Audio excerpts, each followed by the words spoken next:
welcome back to As Told by You. We've got a super cool guest today. Emile and I met probably officially like 10 years ago.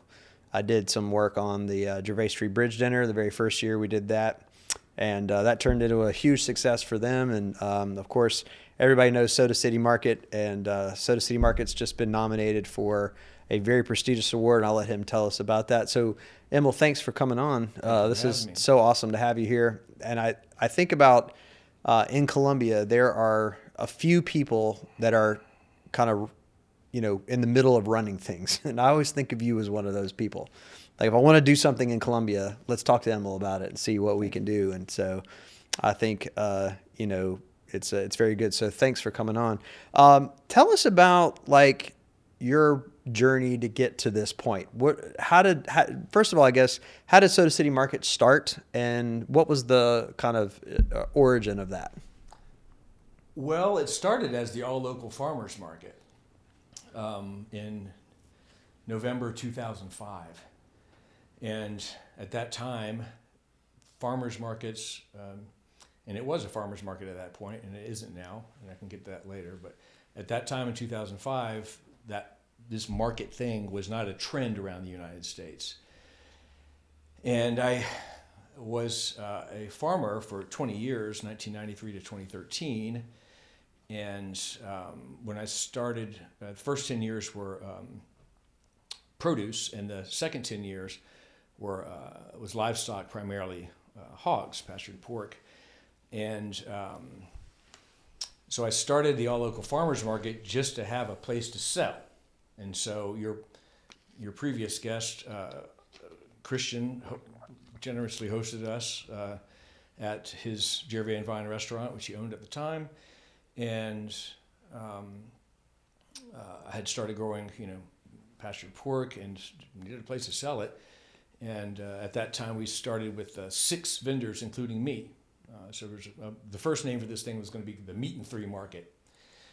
That's a good name. Yeah. Everybody knows that. Have a bunch of Meat and Three markets all over the place. Nice. And so everybody could get the Meat and Three and everything they needed, and then plus soap and flowers. So you could have wash up for a meal, have a meal, and put flowers on the table. That was the first concept. Sure. Anyway,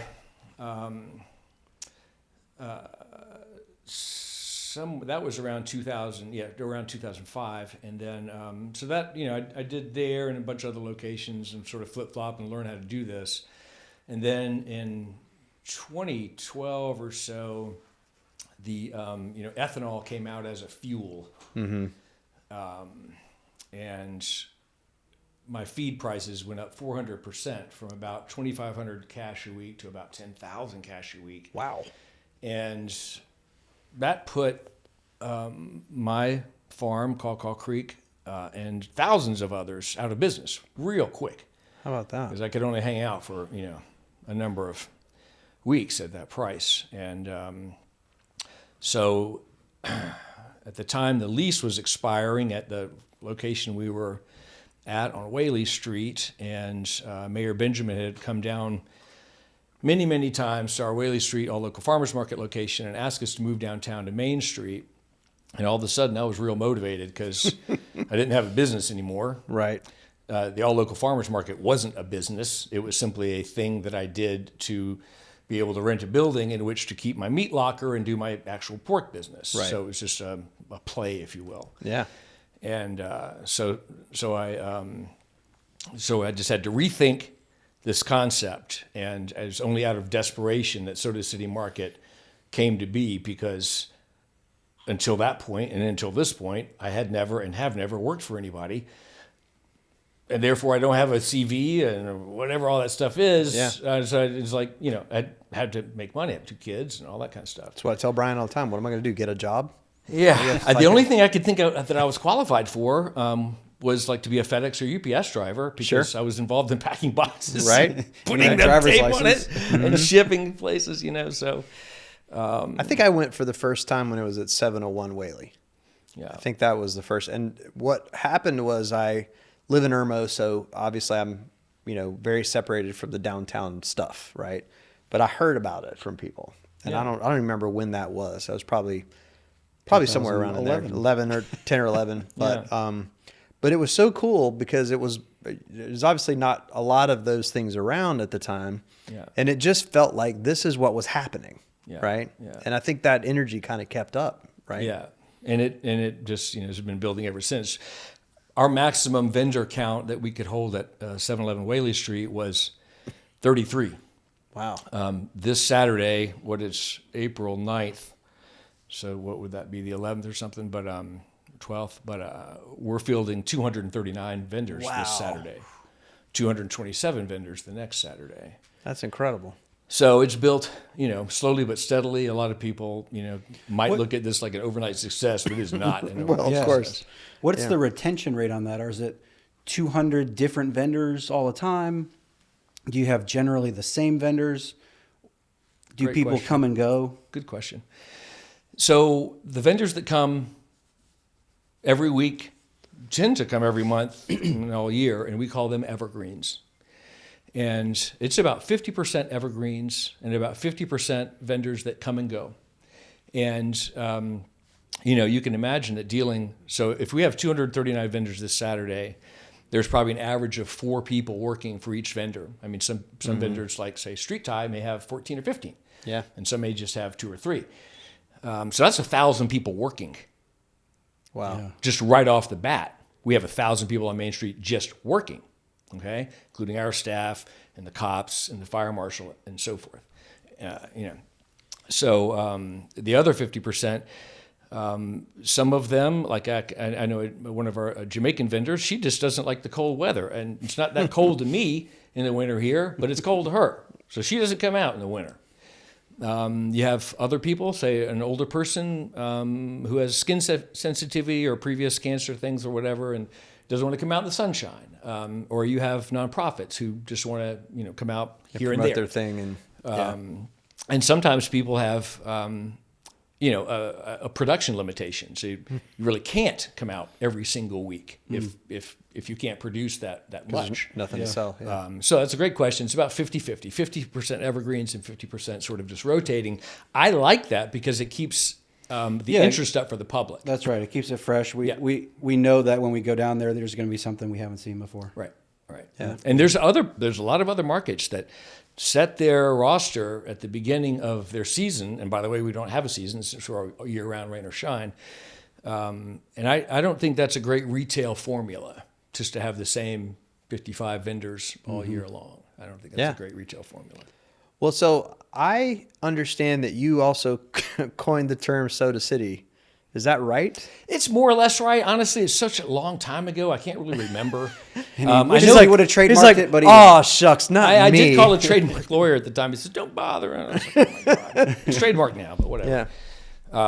Forrest Clance was sitting next to me, and I seem to remember him either saying some version of that. I think we got to Cola Town.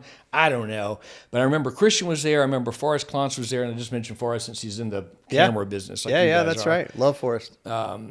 So I don't know. We came up with it, and there it is, And what my goal was to create a nickname for for Columbia, because we didn't have one. We had a saying, famously hot, which has its utility and so forth, but you can't go there. It's a descriptor, not a noun. So you can go to Hotlanta, you can go to the Windy City, you can go to the Big Apple, et cetera. Chucktown, G Vegas, it goes on and on. Yeah, you got so many Soda City things. Yeah, now. so definitely no one was using it before, we brought the term about, and I did want to create the nickname for people to use it, and so we could have a nickname here, and it'd be cool. It is funny that when you tell people, or when they see the Soda City and they're not from here, Right. they're like, what does that mean? Then you have to go into, okay, well, when we abbreviate Columbia, it's COLA. Right. Yeah. That's cola, so It's a Soda blessing and a City. curse, because we get asked this half a dozen times every single Saturday. Because they think like it was some famous Yeah. soda invented Yeah, here. is this where soda came from? Nope. No, just it's the abbreviation of the name.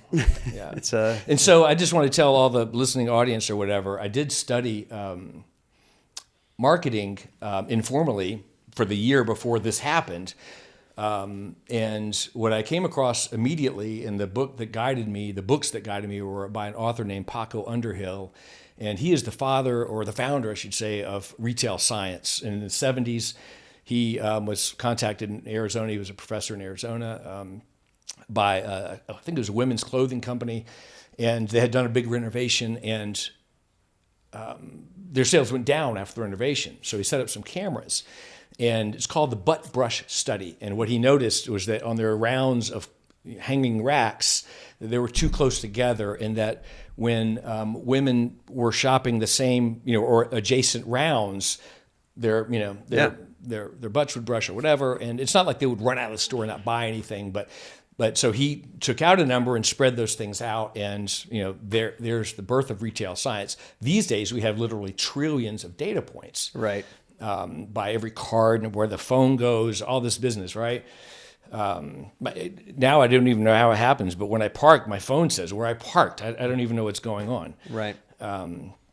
So and now I guess Dr. Underhill consults for like Revlon and some of the world's largest companies. So these books are all for sale on Amazon. I have no take in this matter, but they are very worth it. They read like almost a People magazine, and for science, that's pretty nice to read science that reads easy like that. You'll recognize yourself in the writings, and you'll say, "Oh my goodness, that's how those guys got me, and I bought that, or why I didn't buy that." But that's why they have end caps at grocery stores, Right. Yeah. It's make it stand males out. and females and whoever else respond differently to colors. Okay, so a sale sign in red and yellow it has a different response depending on who you're aiming toward. The letter O was predominant.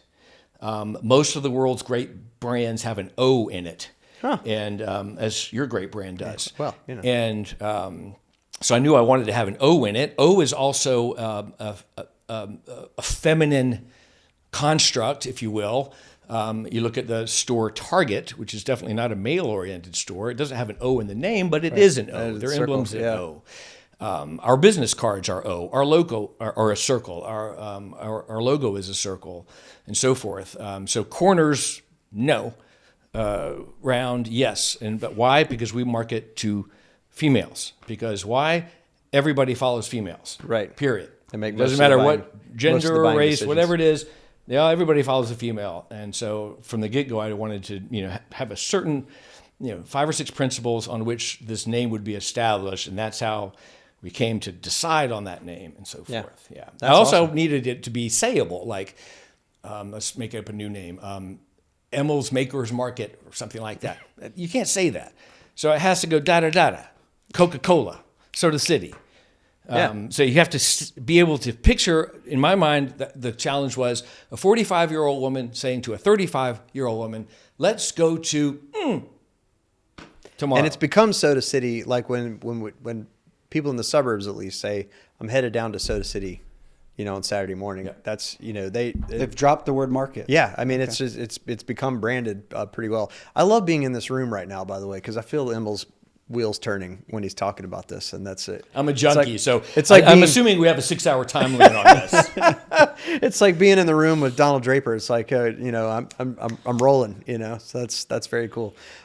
So I'm interested in. Obviously, I went to the one at 701 Whaley a couple of times. It was relatively small. It was in that back thing. What's it been like moving from that to where you are now, where you're at like 5 blocks of downtown? Is that right? Yeah.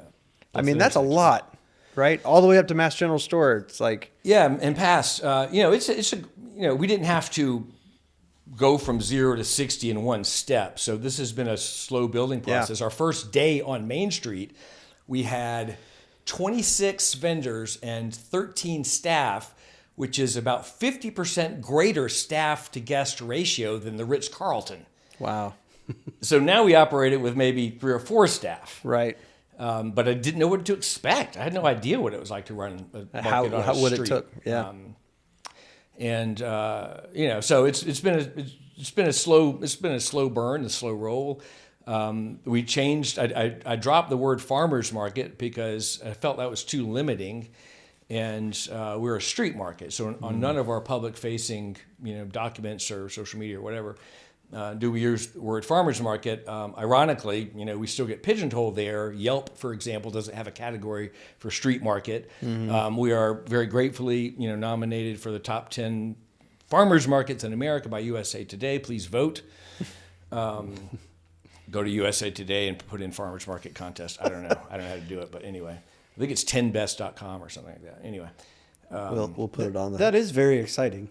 Yeah, talk about that. Yeah, Talk about that a little bit. I think it's really interesting when, and I want to get to the why Colombia question in a minute, but I think it's really interesting when things from Colombia, people and organizations and so on from Colombia really compete on a national level. Mm-hmm. Because I feel like it's harder for us to compete on a national level, but just because of the size of the market, but then also, when we do something that gets noticed on a national level, it's got to be that much better. Talk about what that feels like to be nominated in that, and you don't have to be humble. Let's talk about how it feels. I've never been accused of being humble, by the way. I've been accused of a lot of stuff, but I'm just kidding. Well, my friend, my great friend and my great mentor, the late, great Joe E. Taylor, who passed away 2 Christmases ago. He taught me so much. And one of the things that he would say on occasion was, if it works in Colombia, it can work anywhere in America. So you actually have businesses that come from out of state to try stuff in Colombia. Mm-hmm. For example, the Taza restaurant in Trenton Plaza is owned by a group in Virginia, I think 5 or 6 or 7 people. And that was a test spot. It was 2 or 3 restaurants before they settled on Taza, but it was their restaurants, and they would test out these concepts and mm-hmm. then roll them out somewhere else, or not if it didn't work. So from Joe's perspective, it was that we are, and I don't want to say this in a pejorative sense, but like an average place. Mm-hmm. We are America. South Carolina is America. We make things, we think things, we have doctors and lawyers and a Boeing plant and a car plant and wheel tire factories and so forth. So we're representative of America, and I think that's that's a lot of the reason why you see other people come to the state to do business, and why you see other folks who have businesses here able to get out and about in the rest of the country. Yeah. Well, talk about what makes that. So what is, somebody like a USA Today, what do they see in a Soda City market that makes it nationally competitive? I don't know. I know why they should see that. And I did see a list of, 15 or 20 names of the people who were on that committee to decide such things. Yeah. I don't know what their metrics were. I did just take the staff out to San Diego for a week-long conference. It was a farmers market conference. And we'd never been, I just, like I said, I didn't ever work for anybody, so I don't know a lot of stuff. So I never knew about professional development, offer letters. There's so many stuff that I just never got accustomed to because it never happened to me. But anyway, so I came across this concept of professional development. I said, there's a conference we can go to. Okay, let's all go out to San Diego and let's learn something. One of the things I learned was that there's about 8,200 such markets in the United States. Only 7% have more than 50 vendors. Wow. And as far as I can tell, there are no markets that have 239 vendors. Wow. On this upcoming Saturday, or average around 200 or whatever. But so we're definitely an outlier by far. We're also an outlier in that we are a private company. Mm-hmm.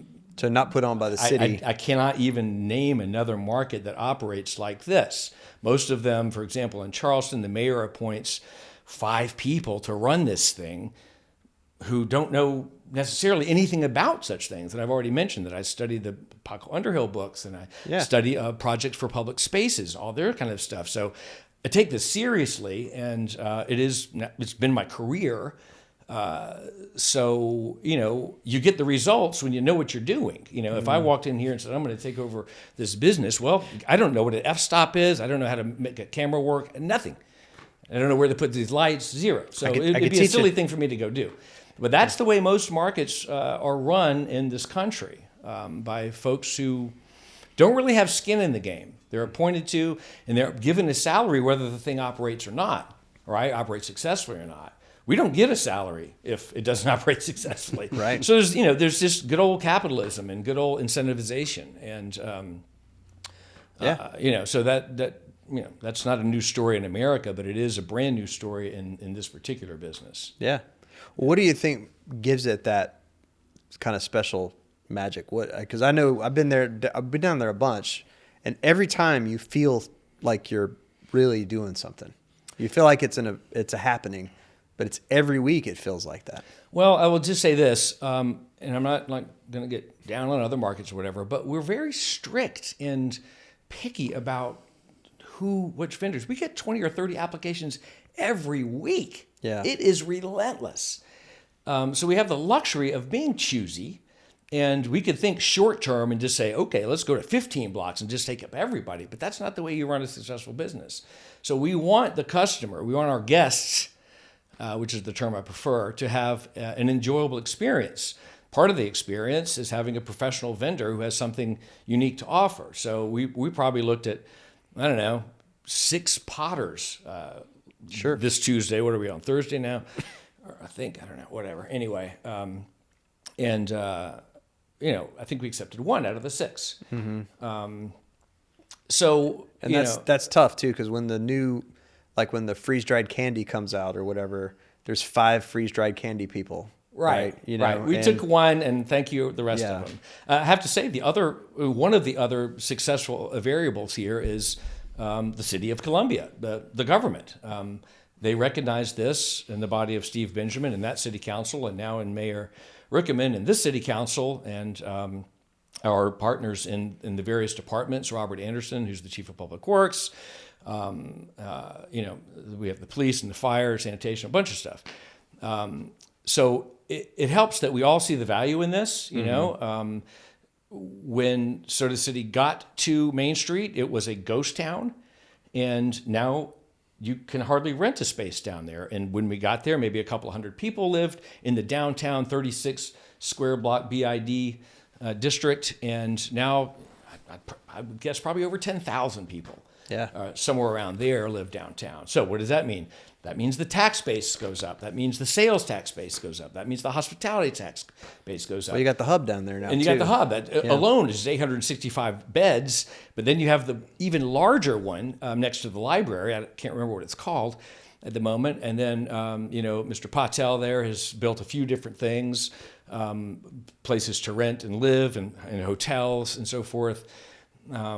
So it's put a lot. I mean, when I say a lot, I'm talking tens of millions of dollars into the local, i.e., city economy. And even locally, everybody wins on this, and so that's it's very important. I mean, even locally, anytime somebody comes to town and somebody says, "What should we do?" Yeah, I mean, Riverbank Zoo and Soda City Market are top of the list, right? There's just nothing else. On the TripAdvisor, we try to keep as many metrics and our eye on these kinds of things as possible. We're always in the top 10, and we're the only thing in the top 10 that's a non-government funded entity. Sure. We don't take hospitality tax. Right. We could. Yeah. We could get more, collectively than anyone ever has gotten, because we've got the zip codes. Mm-hmm. Okay. But I don't believe in that. I believe that it should be self-sustaining, and we should pay as we go. So we pay the fire, we pay the police, we pay all the fees, and we take no public monies whatsoever, no grants, no taxes. All y'all's money is in your pocket as far as we go. Yeah. Well, that certainly is an element of success, and I've been to other cities where there are markets, and I always compare it. Thank you. So when we did work in Columbus, Georgia this past year, and there was a market on Saturday morning, and it's fine. It works, but it's primarily a farmer's market. There's some good stuff, but it's like, it doesn't have the energy that a Soda City Market has. Probably with the buskers and the, all of the other kind of added elements to it. That's where we can go back to farmer's market versus street market. Street market is far more inclusive. Mm-hmm. Politically or culturally, we're definitely the most inclusive space in the state, period.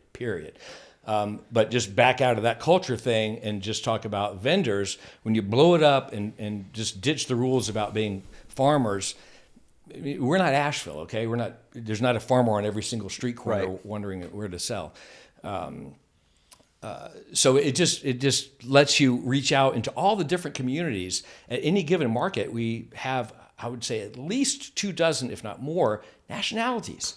So that's really important when you say, oh, on Saturday we can go down there. We have a new person from coming into town. We can go down there. Well, it's important because our kids don't stay in town. Right. So if we're not a net importer of talent and skill and intelligence in our city, we're going to die. So it's very important for everybody who comes to Columbia to be able to see themselves in Columbia. And we've got reams of testimonials about this, spontaneous emails people write us, or in the Google review or whatever like this. I'm from Venezuela. I just moved here. I was very nervous. Da, da, da, da, da. Then I went down to this market, and all of a sudden I see, oh my goodness, there's people like me here. Da-da! Mission accomplished. Or we have real estate agents who are receiving somebody for the weekend to look at a house. That's where they start the tour. Yeah, of is course. at the market. We had That's Mayor. life. That's life in the city. Yeah, we had we have not regular but frequent meet the mayor kind of days or something like that. Yeah, give them a tent, pop them out in front of a table. On one of the last ones, we had 5 different couples who met the mayor because they were randomly driving around America looking for a place to live. Wow.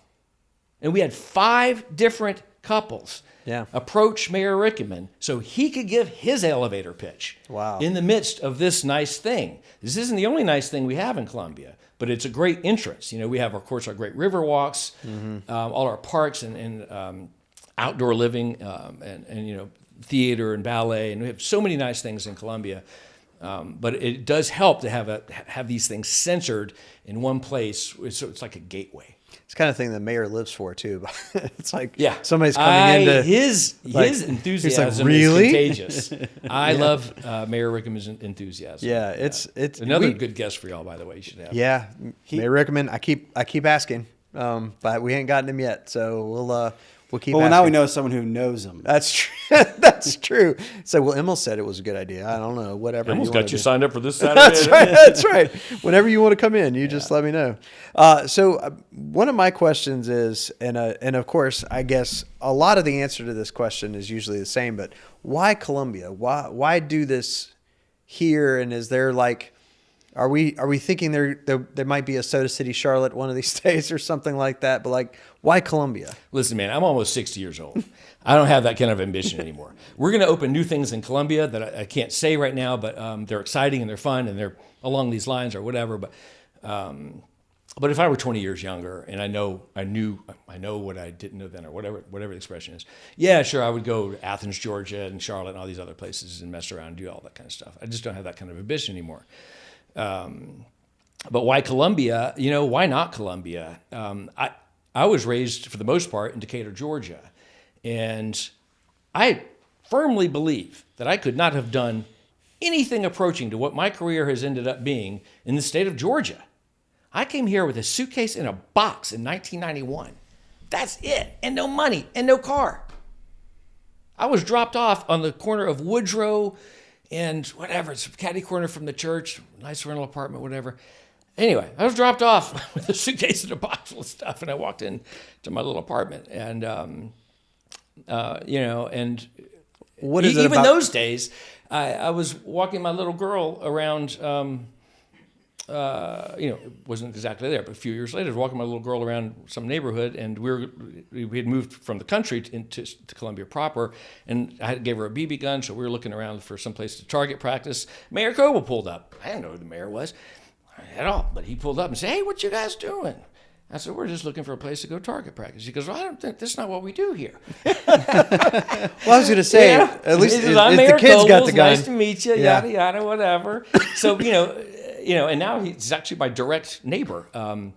But from that day, here I am meeting the mayor. A couple of years later, there I am meeting Mayor Benjamin. Here's my number. Anybody can have Mayor Benjamin's number. Anybody can have Danny Rickman's number. So this is a really open town. They want to do business. Does it mean there's not going to be a hitch in the road and forks in the road and all this kind of stuff? No, it might be hard, whatever. But you can do it here. And all of the businesses that I've had here have that's pretty much our rule. Is we don't open coffee shops, is my little expression for it, but we don't do anything that anyone else is doing. Right. So I had a mobile donut business, like on a cart downtown, and then all of a sudden, some donuts and a few other donuts places. Our donut cart was called Double Trouble, and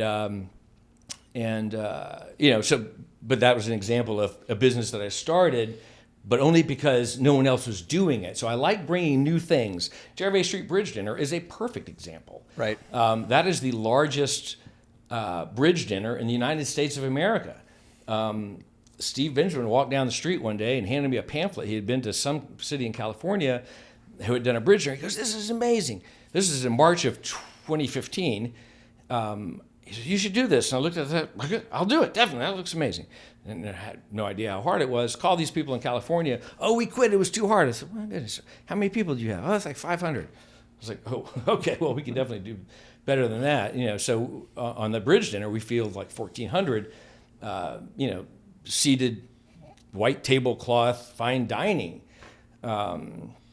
So yeah, that's just the thing. It's just like I like to do things here that haven't been done here. They're definitely, most all of it's been done somewhere else. Somewhere, yeah. But I like to bring new things to Columbia. So why Columbia? Because we didn't have every box checked. And it gave a person like me, a creative person, some boxes to check, some exciting things. So I don't have to go out and say, I'm going to open up a pasta restaurant, and there's 18 other pasta restaurants, which is the only thing you can do in Atlanta, Georgia. Right. What doesn't exist in Atlanta? Right. Well, I will say about the Gervais Street Bridge Dinner, it was one of the first things that I guess I got involved in it because I just wanted to. It was one of those things that I saw happening, and I started trying to contact people. I think I might have tried to contact your office. Couldn't get anybody. I don't know what happened. I got Janet Scouten, if Janet's listening, gave me one of her seat at one of her tables, and she was like, "Why don't you come and sit at the fig table?" And I brought my cameras to the fig table and shot video while I was there, and had my drone, and we talked about that. Like Emile found out I had a drone. He's like, "Oh, you got a drone? Let's go. Let's go do some drone stuff." And so, that was back at a time where drones weren't super safe. So I wanted to keep it off the bridge so that I wasn't going to hurt anybody. But and then I came to the shop to interview you about the bridge dinner, why we were doing it, and all that kind of stuff. And I'm not sure even at that point you really knew what I was doing. Like you were just like, "Yeah, I'll do an interview, whatever." Yeah. And that attitude is just so important, right? Just to say, "I'm not sure what we're doing, but let's go. Let's figure it out," right? And I think that video was one of our highest viewed videos on Facebook for the first couple of years that we were on Facebook. And I think we did work with the bridge dinner for 3 or 4 years after that. Which it was just always such a great experience. Like even working, even though we were kind of working, never got to sit and eat or whatever, but like it was a great thing for us to be involved in because it felt like something special was happening. I'm glad to hear that. I am a yes guy. It's an expensive and a risky attitude. Yeah. I feel that. But I don't feel like I would do anything if I knew all the realities that were about to hit me and slap me in the face. You have to weigh it all and punch out. me in the mouth. I just ignore them. Yeah, I don't even ignore them. I don't even acknowledge them. Don't even tell me. I did a bedroom project in my house last year where I did take out a wall, and I thought, I'll just sew the floor together and I'll sort of sew the ceiling together. Then I'll have one big room, and it'll be about $1,000, and it'll take me a weekend.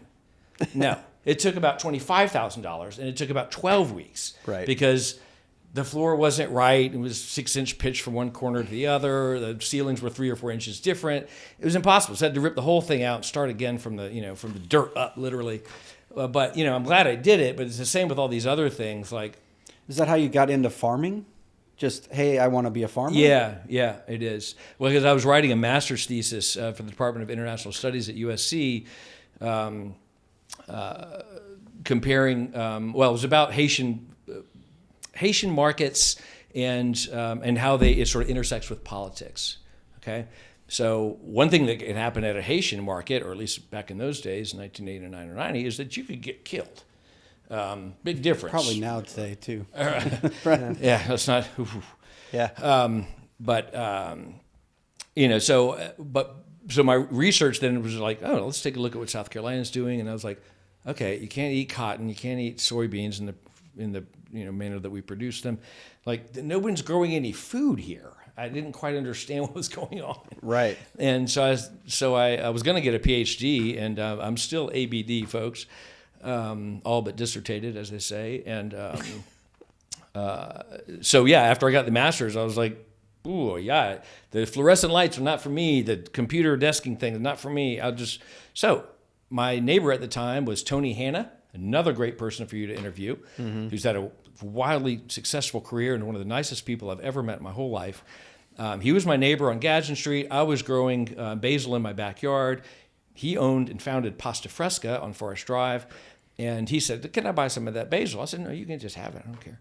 He goes, no, I want to buy it because I want you to keep growing it for me. And I was like, oh, okay, let's do that. You're like, business. Yeah. So, I had a 1978 Chevy C10 pickup. And, I borrowed $20,000 from my dad and $20,000 from my uncle. My uncle Jim, who is the head of the Chapin Community Theater, so he's also a community type dude. Right. And went out and bought 2¼ acres and off of Platte Springs Road, and drove in. My first day as a farmer, I had a hammer and a 21-inch Murray lawnmower. That was it, and Nice. I learned it from there. And again, like if I had known what punishment I was in for, I would have never done that. Right. What spurred on the switch from produce to pork? What spurred that was 9 or so years into it, I was working 7 days a week and still just barely surviving. And I just had to, because I thought my figured arms the and South legs can't barbecue. move anymore. There's no time for me to move. So a great friend of mine named David Burke, who's a cabinet maker up in Chapin, White Rock area, he said, why don't you just take a break, come work for me? And so farmers are good at everything. We can do electricity and plumbing and building and whatever. have to. 'Cause you got to do all this stuff. So I, for 9 months I worked for David, and while we're doing, building somebody's, custom library or their kitchen or whatever it is, closets and all this, gave me time to think, because it's not mindless, but while you're doing something, you can think.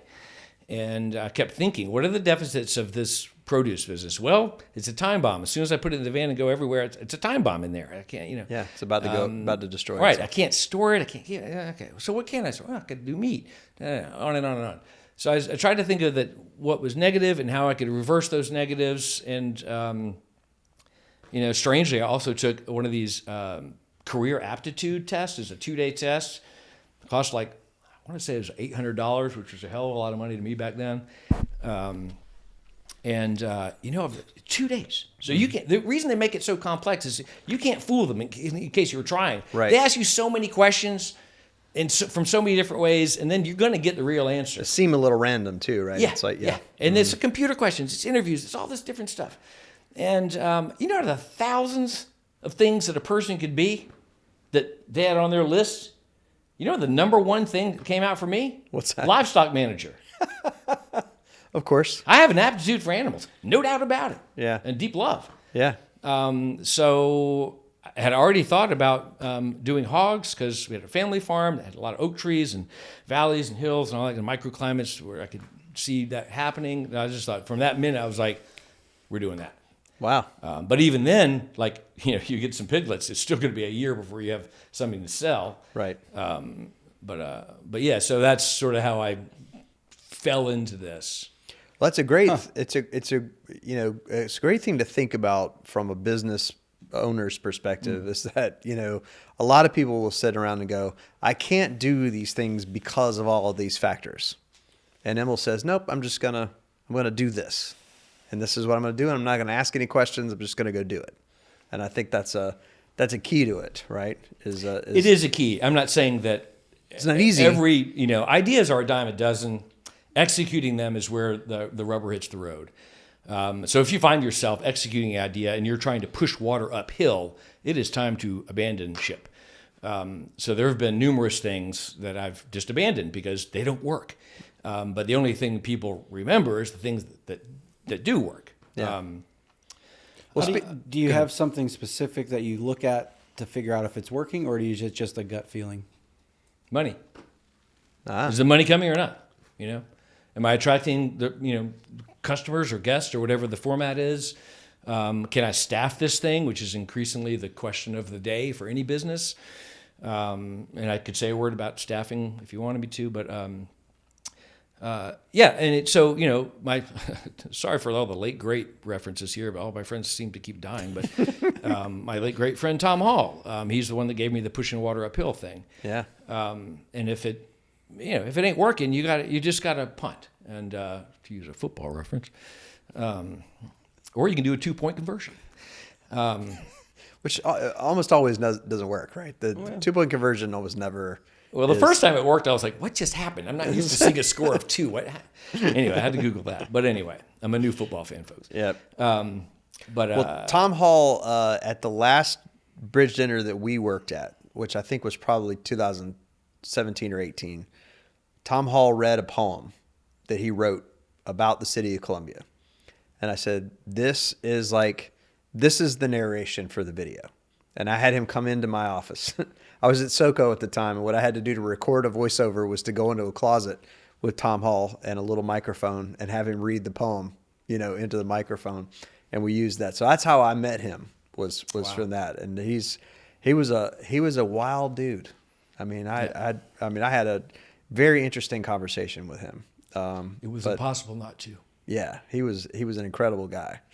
And loved Columbia. I mean, you could just tell. And he was into it, A lot of times with that kind of stuff, if I want somebody to come to the office to do something, they're kind of aggravated at me, And Tom's like, "Nah, man, let's go," Yeah. He was the "Nah, man, let's go" kind of guy, Yeah. Yeah. So, He was he and Christian were involved in every single thing I ever did. Yeah. And they pushed me. Christian's another one. I mean, I just have always had great interactions with Christian, and I met Christian when he opened Mr. Friendly's, or when he started with Mr. Friendly's in the late 90s, and have known him since then in different facets. And when I wanted to do video the way I'm doing it now, I called Christian and I said, I want to make a video about you as a chef at Rosso. Not to promote the restaurant. I want to talk to you about you as a chef. And he was like, yeah, man, let's go. That was it. He's like, I'll be there tomorrow morning. If you want to come in, let's do it. Yeah. He had no idea what I was doing. I didn't really know what I was doing, if I was being honest. Yeah. I just knew that I wanted to try to do this. Yeah. I sat him down and talked to him about it. I shot some video of him doing stuff. But I think it's guys like you and Tom and Christian that drive a city like this, especially a small city that doesn't have the sort of infrastructure to drive itself. Yeah. That y'all do it. And it helps, having gone places. Right. I was lucky enough to, before I was 11, to grow up in a couple of different countries and got to see a lot of things, including markets. That was a fact of our life. That's where you got your stuff. You got your tennis shoes there and you got your food there, whatever. But even today, I think that I just got back from London for the second time this year, and I went to Paris as well, and of course San Diego, which I mentioned. But if we could have some magical program where we could send an American somewhere outside of this country for a week, we'd have different politics. Well, you come home just appreciating it, don't you? Yeah. Yeah. You appreciate our country, but you're also able to bring something back to our country. Right. You also understand other perspectives, and it's very important to be able to look outside here as a means to improve where you live. Well, and I went to Brazil a couple of years ago, and the city that we were staying in is called Manaus. It's right in the middle of the country, and there's a giant market that is right on the Amazon River, and you've got 300 different species of fish. You've got pork, you've got beef, you've got textiles, and I went to buy a hammock because I knew we were going to be sleeping in the forest, and I needed a hammock. And there was a lady who made hammocks, and we just went over to her thing and bought this hand woven hammock. I think it was $8 or something insane. And that's the lifeblood of that city is that market, And I was having a hard time remembering a failed idea, because why would I bother to remember such stuff? Yeah, that's right. But it does remind me of something with Tom too. But I went to Buenos Aires, Argentina, and every Sunday they have something called the Feria de Matadores, the Cowboy Festival, and it's in the meat district, which is extensive. It's hundreds of blocks. It's so crazy you can't possibly do this. I don't even know how they've set this thing up every Sunday. Right. One of the things they do is they cover some particular streets in sand and some other aggregate and do these horse events. So I came back from that at some point and said, okay, I'm going to do a horse event here. Okay, where can I do it? Oh, I'll do it on the Jarvis-Clapman Bridge. And I called Vulcan. I said, can you please donate this amount of stuff? And then the next day, send the equipment, take it all up. And yeah, that sounds pretty cool. We'll do that. So then I talked to Tom. Tom, I'm going to do this horse event, and we're going to have a great thing. It's, because the Jarvis-Clapman Bridge is pretty long. And he goes, whoa, whoa, whoa. He goes, man, no, you don't want to do this. I was like, why not? He goes, you have experience with horses? I said, no, zero whatsoever. He goes, well, you're going to have a horse that's going to jump over the railing, and that's not going to be good. And I was like, no, strike. Yeah. So, yeah. Sometimes you can just kill an idea with one sentence. Maybe the bad part of it was the bridge. The bad part of it was the bridge, The idea itself might not be. Some ways you don't want to make national. appealing. You don't want to make national news that way. Right. All news is not all good news, right? That would be the bad way of making national news. USA Today is a good way to make national news. Right. It's not good to have a horse go over a bridge. Yeah. So I would love to hear, do you have, I'm sure you have challenges with Soda City Market. What are some challenges that you run across with Soda City Market? Well, with your a previous guest of yours, John Barnes, who owns Pendleton Street Advisors, which is a company valuation, entity. We did this process a few years with them and are still their clients and so forth. And they enumerated our challenges. They told me what my challenges were, and they were numerous. And since then, we've tried to address these challenges. One, you should have a redundant key man. Okay, so all the knowledge can't be in one brain. Okay, so now we've done that. I think we have now 3 brains that have all the knowledge. That is such a John Barnes thing to say, by the way. Well, you need a redundant key man. Yeah. Oh my goodness! As soon as you said that, I can hear John saying it. Yeah. Well, as soon as he said it, I was thinking, what do they need the keys for? Right. But to have John say, because on our podcast, John said, I don't do any business meetings with married people who don't bring their spouse into the business meeting. I was like, why not? Why would you not do that? Why would you not want to have? He's comprehensive, all right. Oh my God! I mean, he was looking at my mother's long-term health care insurance. Yeah, because it has an effect on me. Yeah, and actually, he saved. That's another story. We need a redundant key man. Another challenge that he identified was only having one location, which we're in the process of addressing right now. I don't want out-of-city locations, but we are going to have other things that happen in the city. Yeah. So those are and I would characterize those as more structural challenges. Right. Those are the challenges that we attempt to overcome are structural challenges. Well, I imagine busyness. There's I always look at business as being either a problem of being not busy enough or too busy. Right. Those are the two ends of the problem. And I imagine with 239 vendors and thousands of people coming on Saturday morning, who's just got to keep this train rolling. Yeah, and like I said, we've learned this at a digestible pace. However, doing it every week instead of, say, from May to September or with one person who gets hired this year and another person who gets hired this year from some government, our learning curve is incredibly steep. Mm-hmm. So which means we learn a lot quickly, and there's still not a week that goes by that we don't learn something. Okay, right. I've been doing this for 19 years now, almost 20 this November. And we still learn stuff. That's just an important thing to keep in mind is that, conditions change. We had the Great Flood in 2015. We had the pandemic. We've had a recession, 2007-8, maybe another one coming, whatever. So we've learned to sort of weather these storms, and we've been battle tested. Well, just a few months ago, I noticed there was a story of a guy who drove their car.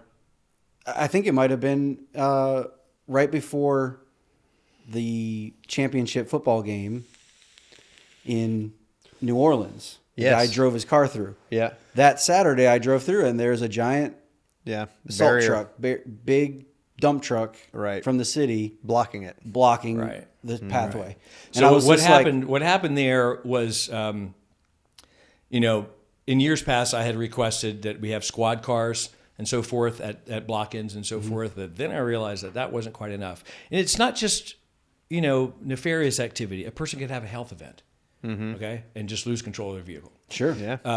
However, the Monday after that happened, I wrote everybody in the city that I had an address for, and copied everybody and said, you know, this is something we need to pay attention to. Yep. And so that very next Saturday, we deployed over a dozen fire trucks and maybe a half a dozen of the leaf pickup garbagey type trucks, so that a person couldn't intentionally or unintentionally get a vehicle into that space. It doesn't make it's not security theater. It does mitigate one style of threat. Yeah. So when we went to this conference, and by the way, thank you, City of Columbia, for responding appropriately and making this happen. Great. So we went to this conference in San Diego, and you know, like I said, I'm new to these types of conferences. I don't know what to expect. There was a guy making a security pitch for a security company called Meridian, and he's got all these things. He does all the FIFA stadiums in the United States, rock concerts, all this other kind of stuff, whatever. Giant public events, it seems like their specialty is. And he's got, you know, all this equipment. So I was really gung-ho to, like, okay, I got all the numbers, here's my pamphlet, da-da-da-da-da. I'm going to take this home and show it to my city leaders, and da-da-da-da. Well, he texted me about 10 hours later. He goes, you're from Columbia, South Carolina, right? I said, yes. He goes, do you know this X name? I said, yeah, that's my guy in the city. And he said, well, they just bought nearly $1 million worth of this stuff. Wow. I just wanted to pass out. I was like, what? So I texted my guy at the city and said, this guy just told me this. Is that true? Yes, sir, it's true. And we're going to, of course, it's not just for Soda City, but it's for all the public events that we have. Yeah.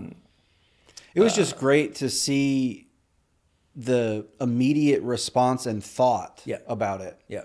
And it was something where I was just driving down Taylor Street, crossing past the market, and I noticed it, and I went, Yeah. they did it immediately Yeah. after it happened, and it was like, that makes a lot of sense. And you know, if I can just boil the entire effort down to one word, it would be trust. Trust is the most important element in this business, okay? The city and me and our company have built a trusting relationship. Our company has built a trusting relationship with all of our vendors. Together, we have all built a trusting relationship with the general public. Mm-hmm. So violating the trust is the worst thing that anybody in this chain could possibly do. So these things happen because we've built and nurtured a trusting relationship, and for the good of all. And that is one great example of many examples of how that pays off. And I think the city understands the value of having this as their kind of crown jewel. Yes. You know? Yes. I mean, USC uses this to market, as I already said. This has added millions and millions and millions of dollars to the tax roll. Yeah. You know, I saw Mayor Benjamin in D.C. during the pandemic, and he was like in front of Congress or the Senate or something like that, asking for money, and something about $19 million short of something. And I don't know anything about the city budget, so don't hold me to it. But I just thought, oh, we are important. Yes. That's a number that we have something to do with. Right. And that, you know, if we're putting X amount, like if the budget was say $1 billion, okay, we're not that important, but it's not. Right. Or it's not that we're not that important. I guess that's another advantage to Columbia, right? Is that it doesn't have to be $1 billion for you to contribute. You don't have to have Mercedes-Benz Stadium, you know, to contribute to the local economy in that way. And you know, the market does operate as a business incubator. Mm-hmm. We've probably got, you know, a few dozen at least. Oh, sure. Businesses that started, you know, one I can just think of off the top of my head is Into Coffee. Well, they started roasting their beans on the street. Right. And then delivering them about to different shops. Right. And then they got their own shop. and going on and on. So the very first vendor to do that with us was from the All Local Farmers Market on Whaley Street, and that would be that's the Peanut Man. Oh, wow. And that guy showed up. Now he has a really nice house on Lake Murray, and he's got a giant store off I-26. His first day in this business was at the All Local Farmers Market, pulling up an old maroon sedan, I think it was, with the boiler thing in the trunk, which has a rope tied to it. Nice. That's the first day. Yeah. Okay? So, Peanut Man, another great guest for you. Yes. It's just, so this is the kind of city that you can do this stuff. And if I had been trying to do this in Decatur or in Atlanta, I just don't, maybe I'm that humble at least. I don't think I could have done it. I just don't think I could have done it. Yeah. Well, so talk to us very kind of directly about the USA Today nomination. Tell us kind of specifically what it is and what can people do to help us win this thing? Yeah, thank you for using us, because it really isn't us. Yeah. When they told me about this, first of all, there was a news moratorium or something they call that. You can't tell anybody this until X date. I was like, okay. Also, I just did not grasp the import of it. I was like, And this was a third-party nomination, right? It wasn't like you guys nominated yourselves. No. We don't even know about this contest. Yeah. No. They tell these people. They tell 10, public market, street market things, whatever. You're now in the top 10 because what? I don't know.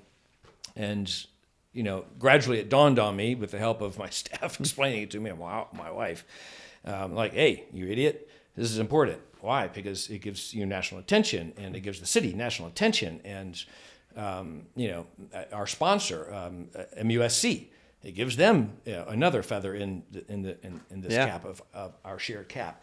So what it is a nomination for hopefully to be the top farmers market in the United States of America, and you can vote every day. I do think the website is 10best.com, I vote every day, and that's legal in that contest apparently. That's awesome. And hopefully that'll come to play. You can vote until another 6 days, until April 15th.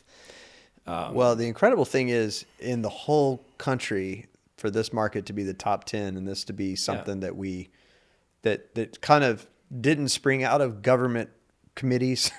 It's sprung out of like people wanting to do stuff, for people. And I think that's so cool. I mean, I just think it's awesome that we're in that spot. And I do give Mayor Benjamin credit for this idea. I mean, the original idea was obviously mine, but I was, wandering but moving around it to Columbia Main doing Street. this, but getting it to Main Street. His idea also was the bridge dinner. So, that's also part of a good business acumen, is to learn to recognize ideas when they, be open-minded. If somebody brings you something, be open-minded. Think about it. Yeah. Thanks to Mayor Benjamin, we're on Main Street and we're on the bridge and a lot of other things. So Do the thing where you say, "Yeah, man, let's go." That's right. That's the idea. Or as Tom would say, "Let's roll." Let's roll. That's right. Yeah, that's awesome. Well, Emile, thank you so much for being here. This is so cool to talk to you, man. I guess it's been a while since we talked, and it's very good to catch up. We typically end our podcast with 5 favorite things. So we're going to ask you your 5 favorite things, and here we go. Okay. One at a time, and they're pretty random. A lot of times. So let's start with. I'm trying to think of something related to markets, but let's start off with, what's your favorite song? My favorite song? Yes. Oh, wow. Well, I'm a musician. So I'm just going to have to say my favorite latest song. Okay. And that would be Handel's Can You Hear Thy Dulcet Lay, which is a beautiful, beautiful opera song sung by a countertenor, and is the voice of Hercules coming of age. Very good. That's the first classical piece we've had. That's right. So are you a classical musician? I was. Okay. And I was a classical violinist for a long time. Violin. Okay, awesome. Now I'm a fledgling sad guitar player. Nice. Yeah. As I guess is befitting. That's awesome. Well, favorite book. Favorite book. Hawaii, which is Hawaii by James Michener. Oh. Yeah. Cool. Awesome. That's great. East of the Sun, West of the Moon, also a great one. Nice. Favorite movie? Somewhere in Time with Christopher Reeves. Oh, holy moly. That's not one I've seen. It's great. If you're a romantic, it's Well, it's also got a Tchaikovsky piano piece that's just unbelievable. nice. In there. Yeah. Well, post Superman, I just couldn't see Christopher Reeves as anything but Superman. Yeah, So yeah. it's kind of, I don't It know. has Jane Seymour in it too. Oh, okay. All right. Mamma mia. Might be worth looking up. Yeah. So one inspired by Christian Emile, what would be your last meal on death row? That's always a great question. Cornbread and buttermilk and beans. Oh, wow. Okay. So country Real farms. cornbread, not corn cake. Yeah. Cornbread. No, I got you. Cornbread, but not the Fried in not a sugary, skillet. Yeah. not Jiffy Pop, because that's what we look at as cornbread a lot around here. So that's cool. All right, last one. Last one would be, what is your favorite season?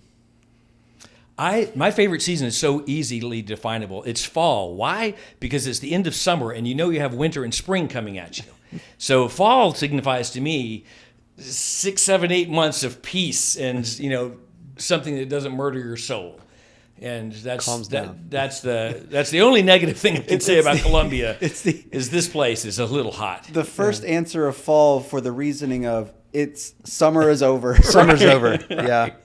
What's funny is I was talking to my wife about this the other day, that nobody says summer, and she says summer's definitely her favorite season. I've told you my summer. Well, yours is summer, but I'm saying but guests have never said really Sure. summer. That's why I like to go to these rainy countries. I like to go to London in the winter, Paris in the winter. Bring the clouds and the rain on. I love it. Okay. I love it. Can I do Nice. 2 more favorites of my own? Yeah, people? do it. Favorite sport? Football. Favorite animal? Dog. Okay. Oh, that used to be a question. Puppies or babies? Puppies or babies? Puppies. I mean, you got to say puppies. As babies take a long. Yeah. It's, puppies are temporary. Babies are forever. Yeah, So- I look at it though. If you take a puppy into a place, Right. I brought Briggs over to school at the end of the day. Brian has a relatively new baby. 4 months old. Oh, Yeah. congratulations. And all the women went, woo. Oh, yeah. So if you do that with a puppy, you bring the same thing, and do they all go, woo? Yeah, kind of depends. It's definitely one of those questions. Well, Emile, thank you so much for doing this. I appreciate it, and good luck on the best of. That's Thank you so amazing much. to be nominated, Thanks. regardless. So. Thanks for having me. You got our Thanks for vote. having me. Thank you. Yeah. Thank you so much. Bye.